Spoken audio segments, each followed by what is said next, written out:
As mentioned in the previous video, it is possible to add external data to our database in order to achieve a more comprehensive analysis in Power BI. So, how do we do that? Within the Custom Properties tab, we can add additional properties using a common identifier. In this case, we'll be using the 4D task ID.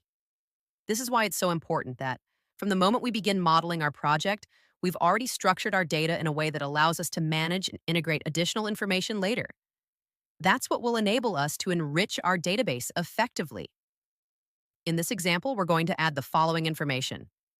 Assuming the project has already been planned and structured, we should have key data such as the unit cost of each element, its construction start date, and construction end date. This is the information we'll now add to our Google Sheets so that we can bring it into Power BI and begin generating our 4D and 5D simulations. To give you a quick overview for the project we're working on, we've prepared the following dataset. We have the 4D task ID for each element, a description of what each ID refers to, the unit of measurement for each task. For example, columns are measured in cubic meters of concrete, along with the unit cost, the start date, and the end date of construction for each item. We'll also provide you with this spreadsheet so that you can follow along step by step as shown in the video. Within our Google Sheets, we're going to create a new sheet where we'll import or copy and paste the external data.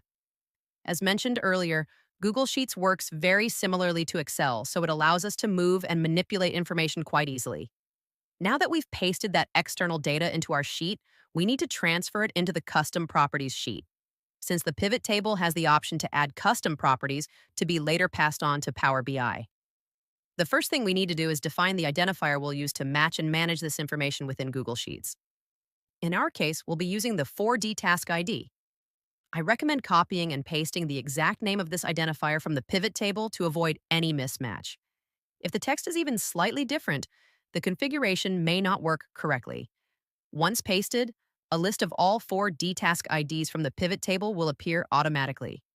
Now we can go ahead and add the new properties from our imported table. As you can see, there's space here for 3 columns of properties, but you can add as many columns and custom fields as you need for your project. In our case, we'll be adding 4 properties, so I'll insert a new column and paste in the property titles. I'll also remove any placeholder content as they are just examples. To link this data automatically, we'll use the VLOOKUP function. This will allow our database to look up each 4D task ID in the imported table and return the correct value for each property, without having to enter everything manually. However, there's something important to keep in mind. In this custom properties sheet, 4D task ID values are formatted as text, which you can tell because they align to the left. In contrast, in our imported sheet, the values are aligned to the right, meaning they're being treated as numbers. This difference in formatting will cause the VLOOKUP formula to fail. So we need to ensure that the 4D task ID column in the imported table is formatted as text. To fix this, we can copy the values, paste them elsewhere as values only, and then apply the plain text format.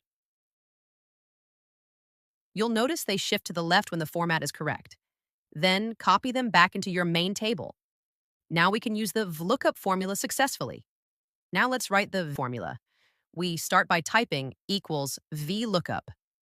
The value we're looking up is the 4D task ID. Next, we select the range where we want to search. That means the full external table we imported earlier. Make sure to lock the range so it doesn't shift when we copy the formula across other cells. In this case, we want to return the unit of measurement, which is in column 3 of the table. Then we type false to request an exact match and close the formula. Now let's see the result. For the 4D task ID 1001, the formula returns area, meaning square meters. And if we double check in the original table, that's correct. This item is measured in square meters. Great. Now let's make the formula more flexible so we can drag it across multiple columns without needing to adjust anything manually. The first step is to lock the reference to column A, so when we drag the formula down, it keeps looking for the correct 4D task ID. The second step is to replace the hard-coded column number with a match function. So Google Sheets can figure out which column to return automatically. Here's how we do it. We write match and use the column header as the value to search for. Then we define the range. This is the header row in our imported table. We ask for an exact match and close the formula. Now, the match function will return the correct column number based on the header above, so the VLOOKUP knows where to pull from. If everything is set up correctly, you should still see the same result. For example, square meters for task ID 1001. We'll also want to lock the row for the header name and lock the range where the column headers are located, so they don't shift when we drag the formula. Now we can drag the formula to the right to apply it to the other properties and downward to apply it to the other task IDs. In our case, there are a couple of elements that return blank. That's expected as these are 4D task IDs for doors and windows, and we're not using those in this part of the analysis. For now, we're only working with elements that have area or volume as their measurement unit. Later on, once you understand how these measurements are processed, you can add as many units or properties as your project requires. And here's the final result. We now have the unit of measurement, the unit price, and both the start date and the end date of construction. If your start and end dates aren't displaying correctly, just go to Format Number and click on Date to fix the formatting.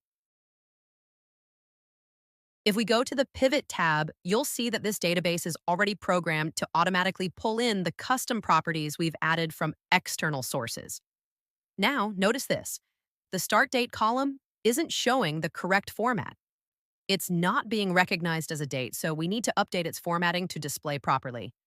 There's also a missing property, end date. That's simply because we haven't added enough columns yet.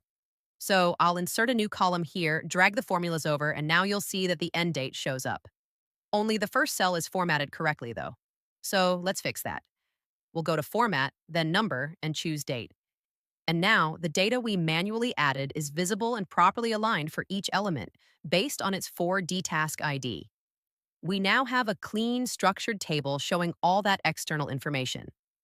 Now, in addition to adding custom properties from external sources, we can also perform calculations using the data we've already gathered right here in Google Sheets. This is something that would normally require DAX in Power BI, but here we can do it with simple spreadsheet formulas. No coding required. For example, let's calculate a final cost for each element, based on its unit price and its measured quantity, whether in volume or area. To do that, let's add two new columns. One will be for quantity, and the other will be for final cost. To determine quantity based on the unit of measurement, we'll use an IF formula. We're going to tell Google Sheets, if the unit is cubic meters, then the quantity should come from the volume column. If that's not true, and the unit is something else like square meters, we'll add a second condition to check for that case too. So here's the logic. If the unit is square meters, the quantity should be pulled from the area column. And if neither condition is met, we'll just leave the cell blank for now. Once the formula is set, we hit Enter. That gives us the result for one cell. To apply it across the entire column, we can either use the autofill prompt or we can use a formula called Array Formula. Array Formula automatically applies the formula to a full range of rows. To use it, just wrap our IF formula inside Array Formula and then change the cell references to ranges. For example, instead of checking a single cell in column I, we'll write :I to evaluate the entire column. Then, if it matches cubic meters, it will return the corresponding value from column C, written as :C. We do the same thing for square meters. We check all of column I and pull the values from column D. Once we press Enter, the entire quantity column fills automatically based on the units defined for each item. Now that we have both the unit price and the quantity, we can easily calculate the final cost. This is simply unit price multiplied by quantity. Again, we can either accept the autofill or wrap it in an array formula to apply it to the full column. This time, we multiply column J, unit price, by column M, quantity, and we get the final cost for each item, fully calculated. And that's the end of the data manipulation section in Google Sheets. As you can see, the data used for Power BI reports doesn't have to come only from your Revit or Navisworks models. Rodzer gives you the flexibility to bring in additional data, whether it's from external files or calculated directly inside the spreadsheet using Google Sheets formulas. This makes it much easier to enrich your reports as the project evolves. Let's say, for example, that the start and end dates changed for the items under 4D task ID 1006. You can just come into the spreadsheet, update those values manually, and they will be instantly reflected in your Power BI report. And with that, we conclude the second stage of this course. In the next videos, we'll show you how to take this prepared data and organize it in Power BI to create clear, insightful reports that help you monitor your projects and make informed decisions in real time.